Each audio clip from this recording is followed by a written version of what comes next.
शिरापूर येथे 1,60,000 रुपये किमतीच्या 2 जर्सी गावण गाई अज्ञात चोरट्याने नेले चोरून. मोहोळ पोलिसात गुन्हा दाखल.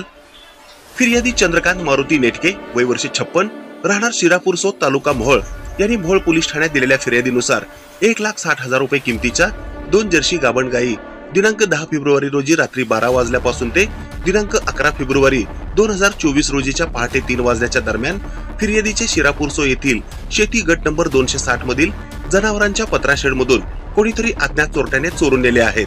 म्हणून अज्ञात चोरट्याविरुद्ध मोहोळ पोलीस ठाण्यात गुन्हा दाखल करण्यात आला आहे. पुढील तपास पोलीस नाईक भुळवे हे करीत आहेत. नमस्कार, मी अनिल आबाजी पाटील राहणार शिरापूर तालुका मोहोळ जिल्हा सोलापूर. रात्री 12च्या सुमाराला आमचा चंद्रकांत नेटके दारधराला गेला असताना त्यांच्या 2 गायी रात्री अज्ञात चोरट्यांनी चोरून नेलेल्या आहेत. तरी आम्ही आज रितसर पोलीस स्टेशनला एफआर दाखल केलेले आहे. परंतु शेतकऱ्याच्या गायी 1,10,000ची एक गाय आणि दुसरी गाय 1,20,000ची एक गाय 2,30,000चं आज माझ्या शेतकऱ्याचं नुकसान झालेलं आहे. तरी आमचा पोलीस प्रशासनावर विश्वास आहे. पोलीस प्रशासनाने तात्काळ त्याची सूत्र हलवावी, ह्या चोराला तात्काळ गजाआड करावं आणि आमच्या शेतकऱ्याला गायी चोरीला गेलेल्या त्या शेतकऱ्याच्या गायी परत मिळवून द्याव्या.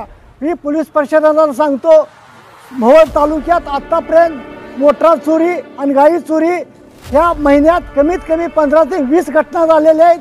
आपलं पोलीस प्रशासन काय करतंय हे आम्हाला चोराला अभय देतं काय की असं आम्हाला वाटायला लागलेलं आहे. तरी या 19 तारखेपासून जर पोलीस प्रशासनानं सूत्र हलवून ह्या चोराला गजाआड नाही केलं तर 20 तारखेला गृहमंत्र्या दारात जाऊन मी बसणार आहे. माझ्या शेतकऱ्याला न्याय जर नाही मिळाला तर गृहमंत्र्याला तपास करायला भाग पाडणार आहे. एवढं बोलतो. जय हिंद, जय महाराष्ट्र. ही बातमी संकलित केली आहे संपादक गुरु गायकवाड यांनी. ताज्या घडामोडी पाहण्यासाठी आजच महाराष्ट्र सुखदेव न्यूज या यूट्यूब चॅनलला लाईक आणि सबस्क्राईब करा. ताज्या घडामोडी पाहण्यासाठी आजच महाराष्ट्र सुखदेव न्यूज या यूट्यूब चॅनलला लाईक आणि सबस्क्राईब करा.